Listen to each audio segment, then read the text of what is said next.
Hello and welcome to achievers hive. We are continuing with chapter number 1 of class 12 psychology और उसमें हम topic continue कर रहे हैं असेसमेंट ऑफ इंटेलिजेंस। इंटेलिजेंस की थ्योरी हम पढ़ चुके हैं। Intelligence interplay of nature and nurture भी हम डिस्कस कर चुके हैं लास्ट के वीडियो में। तो ये सारे टॉपिक्स अगर आपको देखने हैं then please go and check out playlist of class 12 psychology chapter number 1 and assessment of intelligence की अगर हम बात करें तो इन 1905 यानी 1905 में एल्फ्रेड बिने एंड थियोडोर साइमन ने इसका कंसेप्ट दिया था and they gave the first successful attempt to formally measure intelligence. Intelligence की फील्ड में अल्फ्रेड बिने का बहुत बड़ा नाम है क्योंकि उन्होंने इंटेलिजेंस में बहुत सारा अपना कंट्रीब्यूशन दिया है। और जो पहला मेजर करने का फॉर्मल वे था वो भी इंटेलिजेंस को मेजर करने का वे एल्फ्रेड बिने और थियोडोर साइमन ने कलेक्टिवली दिया।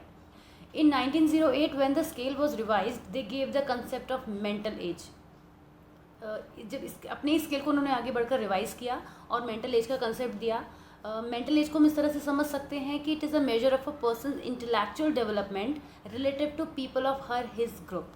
अ mental age of 5 means that a child's performance और an intelligence test equals the average performance level of group 5 year old. आप ऐसे समझ सकते हैं कि अगर आप किसी पर्सन की मेंटल एज को कैलकुलेट करना चाहते हैं तो आप ये मान लीजिए कि अगर उसकी मेंटल एज 10 आती है तो इसका मतलब ये हुआ कि 10 ईयर्स के ग्रुप में जब उस टेस्ट को एडमिनिस्टर किया जाएगा तो वो जो परफॉर्मेंस होगी, वो जो ग्रुप की परफॉर्मेंस होगी वो उसकी वैल्यू 10 होगी। Chronological age is the biological age from birth. किसी भी कहीं, क्योंकि हमें क्रोनोलॉजिकल एज के आगे फॉर्मूले में ज़रूरत पड़ेगी जब हम इंटेलिजेंट क्वेश्चन को फाइंड आउट करेंगे, तो उसके लिए मेंटल एज और क्रोनोलॉजिकल एज दोनों की ज़रूरत पड़ती है। तो मेंटल एज के कंसेप्ट को हमने इस तरह से समझ लिया है and chronological age is simply the biological age जो एक किसी पर्सन की होती है। तो chronological age is the biological age from birth. Bright child's mental age is more than his or her chronological age. यानी कि कोई भी बच्चा जिसका हम असेसमेंट कर रहे हैं इंटेलिजेंस का, उसकी मेंटल एज हमेशा क्रोनोलॉजिकल एज से ज़्यादा होगी। और मेंटल एज जब क्रोनोलॉजिकल एज से बिलो होगी तो वो रिटार्डेशन की कंडीशन में आ जाता है and that was defined by Binet and Simon as being 2 mental age years below the chronological age. In 1912, William Stern, a German psychologist, devised the concept of intelligent quotient. IQ जिसकी हम normally generally बात करते हैं कि किसी का, हम कहते हैं ना नॉर्मली अपनी लैंग्वेज में, किसका IQ बहुत कम है, इसका IQ बहुत ज़्यादा है। हमने इसको कभी टेस्ट नहीं किया होता है क्योंकि IQ तो कह सकते हैं कि एक्सपेरिमेंटली टेस्ट की जाने वाली चीज़ है। नॉर्मली हम नहीं कह सकते, कहते हैं किसी बच्चे का बहुत IQ कम है, तो वो एक जनरल बात होती है, वो हम इंटेलिजेंस की बेसिकली बात कर रहे होते हैं। ऐसे हम किसी का भी IQ बिना निकाले नहीं बता सकते कि उसका IQ क्या है। हम नॉर्मल लैंग्वेज में कह देते हैं कि इसका IQ कम है या ज़्यादा है। तो वो एक हमारा जनरल कंसेप्ट होता है कि हम इंटेलिजेंस को कंसिडर करते हुए ही इंटेलिजेंस क्वेश्चन की बात कर देते हैं, which is practically not true, but because we do not know about what intelligence question is, हम जनरल लैंग्वेज में वो वर्ड यूज़ कर देते हैं। लेकिन IQ refers to the mental age divided by chronological age. ये फॉर्मूला आप screen पर देख सकते हैं that IQ equals to mental age upon chronological age and the whole value multiplied by 100। 100 यहाँ पे इसलिए यूज़ किया जाता है जिससे कि जो भी वैल्यू आए वो डेसिमल पॉइंट्स में ना आए, क्योंकि जाहिर सी बात है, हमने बात करी कि 2 केस होंगे, या तो मेंटल एज क्रोनोलॉजिकल एज से ज़्यादा होगी या कम होगी। दोनों ही केस में जो वैल्यू आएगी वो डेसिमल्स में चली जाएगी। तो 100 से मल्टीप्लाई करने की वजह से वो एक वैल्यू जो है कंप्लीट फिगर में आ जाती है। तो 1912 में कंसेप्ट दिया गया और इंटेलिजेंट क्वेश्चन फाइंड आउट करने के लिए ये फॉर्मूला डिराइव किया गया।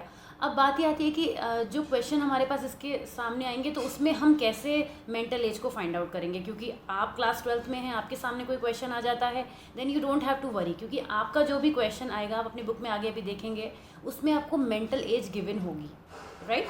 और क्रोनोलॉजिकल एज भी आपको क्वेश्चन में अकॉर्डिंगली गिवन हो सकती है, या IQ गिवन हो सकता है, क्रोनोलॉजिकल एज गिवन हो सकती है, तो आप मेंटल एज फाइंड आउट कर सकते हैं। व्हाट आई मीन टू से इज़ दैट कि आपको इन 3 वैल्यूज़ में से कोई भी 2 वैल्यूज़ गिवन ज़रूर होंगी और तभी आपको 3rd वैल्यू फाइंड आउट करनी होगी। और ये किसी भी फॉर्मूले में होता है। आप आज तक बहुत सारे मैथमेटिकल फॉर्मूले यूज़ करते आए होंगे, जिसमें आपने देखा होगा कि पूरी इक्वेशन में से सिर्फ एक चीज़ ही मिसिंग होती है, बाकी की वैल्यूज़ हमें दे दी जाती है। ये अगर नहीं भी दी जाती है तो फिर कुछ ना कुछ उनका आपस में रिलेशन होता है। तो इस तरह से देखिए, एक एग्जाम्पल भी आपकी बुक में दिया है। अ 10 year old child with a mental age of 12, है ना। 10 ईयर का जो है उसकी क्या हो गई क्रोनोलॉजिकल एज, और मेंटल एज कितनी है 12। तो जब हम उसको मल्टीप्लाई करेंगे, कैलकुलेट करेंगे, तो उस तरह से हम उसको फाइंड आउट कर सकते हैं. The same child with mental age of 7 would have IQ 70. क्योंकि यहाँ पे आप देख सकते हैं जो मेंटल एज है वो क्रोनोलॉजिकल एज से कम है.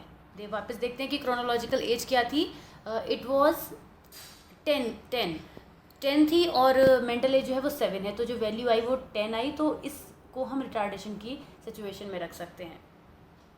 आगे बढ़ते हैं. IQ scores are distributed in the population in such a way that the scores of most people tend to fall in the middle range of the distribution. ये आगे एक टेबल है जो मैं आपको समझाऊंगी जिसको हम नॉर्मल कर्व बोलते हैं. एक टेबल यहाँ पर है, टेबल 1.1, और एक पिक्चर हमारे सामने यहाँ पर. इस पिक्चर को समझने की कोशिश करते हैं. देखिए, आपने देखा होगा कि क्लास में, आपकी क्लास में जो बहुत टॉप वाले बच्चे होते हैं, जिनको ये नोटिस किया जाता है कि बहुत पढ़ाई में बहुत ज़्यादा ब्रिलियंट है, समथिंग लाइक दैट, वो कम होते हैं. और जो पढ़ाई में काफ़ी ज़्यादा वीक होते हैं वो उनकी भी नंबर ऑफ़ स्टूडेंट्स कंपैरेटिवली कम होता है. जो सबसे ज़्यादा होता है वो कौन होते हैं? जो मिडिल वाले होते हैं. एवरेज, बिलो एवरेज, लो एवरेज, ये आसपास की भीड़ में रहते हैं और सबसे ज़्यादा नंबर इन्हीं का होता है. तो वो वैल्यू जो मिडिल में आती है, यानी वो वैल्यू जो मिडिल किसी भी सिचुएशन को दो पार्ट में डिवाइड करती है, यानी जो मिडिल वाले होते हैं वो टॉपर्स और फेलियर्स के बीच के होते हैं, राइट. तो वो क्या करते हैं, एक कर्व सेट करते हैं जिसको हम यहाँ पिक्चर में देख सकते हैं. बीच में लिखा हुआ है एवरेज. तो यहाँ पे आप देख सकते हैं कि जो बिल्कुल मिडिल में है वो उनकी वैल्यू सबसे ज़्यादा होगी. लो एवरेज, हाई एवरेज उसके आगे पीछे होंगे. इस तरीके से हम यहाँ पे इस ग्राफ में समझ सकते हैं कि किस तरह से वेरी सुपीरियर देखिए और थोड़े कम हो गए, है ना. सुपीरियर उनसे थोड़े ज़्यादा, इस तरीके से सुपीरियर उनसे थोड़े कम है. इस तरीके से जो ग्राफ चलता है.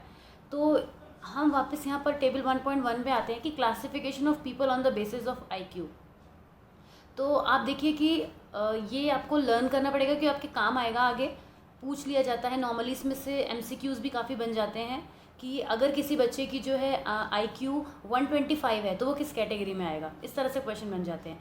या किसी बच्चे की IQ अगर 85 है तो वो किस कैटेगरी में आएगा, तो वो लो एवरेज में आएगा. तो ये टेबल आपको लर्न करनी होगी. बहुत ईजिली आप याद कर सकते हैं. दैट बिलो 70 जब जाएगा then the child would be called mentally challenge or retarded. यानी ये वो IQ होता है जो बहुत ही डाउन बच्चे होते हैं, उनका IQ 70 से नीचे होता है. और उसके बाद हम बात करते हैं कि 70 to 79 बॉर्डर लाइन पर आते हैं. ये एवरेज से थोड़ा सा पहले वाली केस हो गया. 80-89 लो एवरेज, 90 to 109 एवरेज, 110 से 119 हाई एवरेज आते हैं, 120-130 सुपीरियर आते हैं और वेरी सुपीरियर अबव 130 होते हैं. अब बात करते हैं कि ये कैसे पता चलता है कि 130 है या 120 है, 130. सबसे पहले हमें मेंटल एज फाइंड आउट करनी होती है और mental as find out experimentally की जाती है या फिर क्वेश्चनाइज टेस्ट की हेल्प से की जाती है जो कि साइंटिफिकली मेड होते हैं. उन पर ये आपने क्लास 11 में बहुत सारे रिसर्च के जो मेथड्स पढ़े हैं वहाँ पर भी ये चीज़ें आती हैं कि किस तरह से हम किसी टेस्ट को बनाते हैं. ये टेस्ट स्टैंडर्डाइज टेस्ट होते हैं और इनके ही बेसिस पर, मतलब वो स्टैंडर्ड्स फॉलो करते हैं, नॉर्म्स फॉलो करते हैं कि अगर हम 5 ईयर्स के बच्चे पर अप्लाई कर रहे हैं तो वो 5 ईयर्स के ही बच्चे के लिए बनाए जाते हैं. इस तरह से फिर हम उससे मेंटल एज कैलकुलेट करते हैं.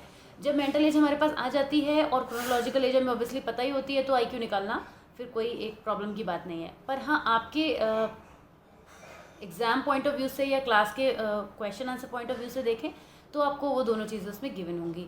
तो ये चीज़ आपको लर्न करनी है कि IQ रेंज क्या है एंड डिस्क्रिप्टिव लेवल क्या है. उसके बाद परसेंट इन द पॉपुलेशन, आप यहाँ देख सकते हैं कि एवरेज की जो है वो 50% है. इसीलिए हमने यहाँ पर मिडिल पिक्चर में बात की थी कि मिडिल में था वो. तो सबसे ज़्यादा एवरेज IQ वाले लोग पाए जाते हैं. उसके अलावा हाई एवरेज कम होते हैं, लो एवरेज भी कुछ ऑलमोस्ट कम बराबर के होते हैं. सुपीरियर बॉर्डर लाइन को देख सकते हैं आप, 6.7 है. Very superior and mentally challenge जो हैं वो भी सबसे कम है, सबसे ज़्यादा कम है.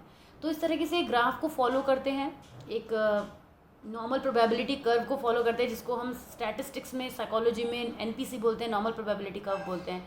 आप में से कुछ लोगों ने शायद पिछली क्लासेस में कहीं ना कहीं इसको पढ़ा होगा, कहीं ना कहीं इसका जिक्र ज़रूर आया होगा. All persons do not have the same intellectual capacity. Some are exceptionally bright and some are below average. One practical use of intelligence test is to identify persons in the extremes of intellectual functioning. अगर हम इस table 1.1 को देखें तो हम notice करते हैं that about 2% of the population have IQ above 130। अब देखिए इस टेबल में दोबारा हम वापस ले जाते हैं आपको, 2.2 पॉपुलेशन है ओनली वेरी सुपीरियर की, है ना। तो ये ग्राफ से हमने इस चीज़ को यहाँ पे समझने की कोशिश करी। एंड अ सिमिलर परसेंटेज है IQ बिलो 70 से नीचे वाले भी 2.2 ही हैं। The persons in the first group are called intellectual gifted, जो 130 से ऊपर जिनका IQ होता है they are called intellectual gifted, वो गिफ्टेड की कैटेगरी में आते हैं। And those in the second group are termed as mentally challenge और मेंटली रिटार्डेड।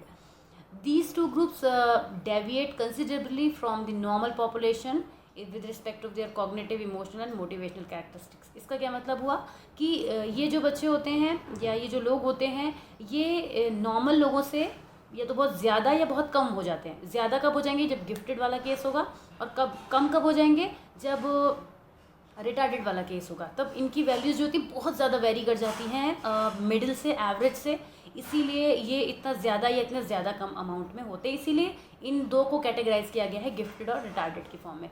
तो इस टॉपिक को हमने यहाँ पे कंप्लीट करा। इसमें ज़्यादा कुछ नहीं है, लेकिन ये फॉर्मूला जो है वो बहुत इंपॉर्टेंट है और इनफैक्ट ये टॉपिक काफ़ी ज़्यादा इंपॉर्टेंट है। आप ये मान लीजिए कि ये एक ऐसा टॉपिक है जिसमें से क्वेश्चन बनना ही बनना है, चाहे वो MCQ में बने, शॉर्ट में बने या फिर न्यूमेरिकल फॉर्म में बने या लॉन्ग में बने। तो इस टॉपिक को आपको अच्छे से समझ में आ गया होगा, आई होप। तो if you have like this video then don't forget to like the video. It costs you nothing, but it gives me a lot of motivation, so don't forget to like the video. Also subscribe to the channel if you have not done it yet, and keep watching, keep studying with us.